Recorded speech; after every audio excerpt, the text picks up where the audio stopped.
안녕하세요, 메타포입니다. 오늘은 최근 들어 유독 나스닥에 블록체인과 관련된 기업들이 많이 상장되고 있는 모습과 더불어 특정 암호화폐 자산의 트레저리 전략으로 활용하는 나스닥 기업들이 늘어나고 있는 현상에 대한 이야기를 나눠볼까 합니다. 사실 코인베이스와 같은 암호화폐 거래소가 2021년 4월에 나스닥 상장을 하던 당시에만 해도 암호화폐, 블록체인과 관련된 나스닥 상장 기업들이 많지는 않았는데요.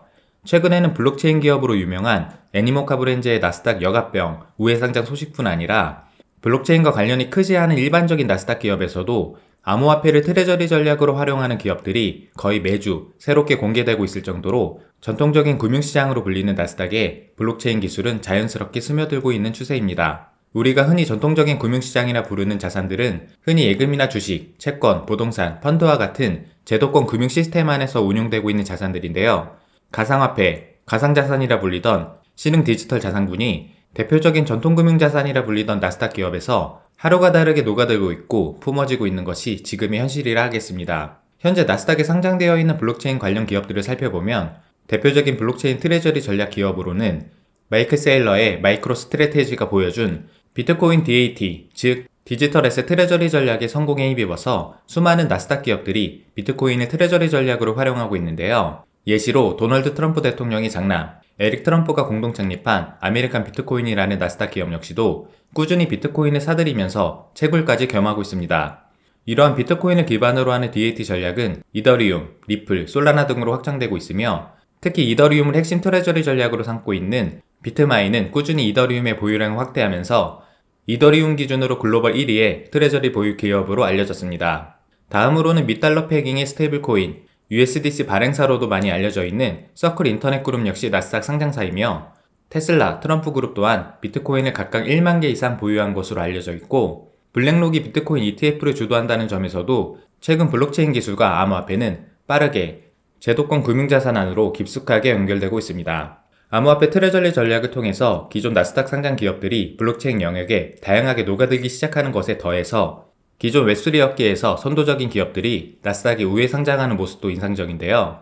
대표적으로는 나스닥 상장사 SRM 엔터테인먼트가 트론에 관련된 주요 인물들이 역합병을 시도하여 나스닥에 진입한 사례가 있으며 최근에는 애니모카 브랜드가 커런시 그룹을 역합병하는 방식으로 우회 상장을 시도하고 있음을 시장에 알렸는데요. 물론 트론의 사례처럼 완전히 역합병이 끝나서 기업의 명칭까지 바꾼 것이 아니라 현재 우회 상장 가능성에 대해 알려진 수준이긴 하지만 뉴스에 나올 정도의 수준이면 이미 오래전부터 나스닥 상장을 준비하고 있었다고 추측할 수 있겠습니다. 흔히 나스닥의 비상장 기업이 상장하는 방법으로는 전통적인 방식의 IPO 방식이 있겠고 좀 더 간소화된 절차로서 빠른 상장 효과를 얻을 수 있는 방식이 이미 나스닥에 상장이 되어 있으나 실질적으로는 해당 기업의 사업 모델이나 비전이 부실한 경우에 비상장 회사가 IPO 없이 빠르게 역합병을 통해서 나스닥에 상장하는 우회 상장 방식이 있는데요.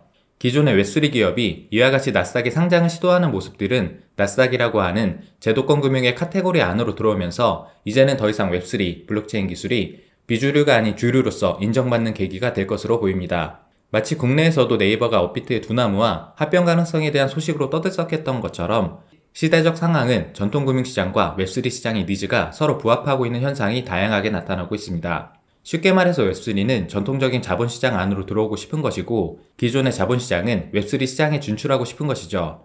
다시 애니모카 브랜드의 나스닥 상장 소식으로 돌아가 보면 애니모카 브랜드 같이 대표적인 웹3 기업은 물론 블록체인 쪽에서 수많은 성공 포트폴리오를 갖고 있지만 그럼에도 기존 자본시장에 대한 갈증이나 좀 더 실질적인 사업 확장을 위해서는 제도권 금융가의 적절한 융합이 필요했을 것이라 보여지고 앞으로 더 중요해질 것이라 보입니다. 실제로 이더리움을 공격적으로 매입하고 있는 비트마인의 최근 행보를 보더라도 물론 암호화폐 시장도 크긴 하지만 월가의 자본이 다르긴 다르구나 하는 모습도 인상적인데요.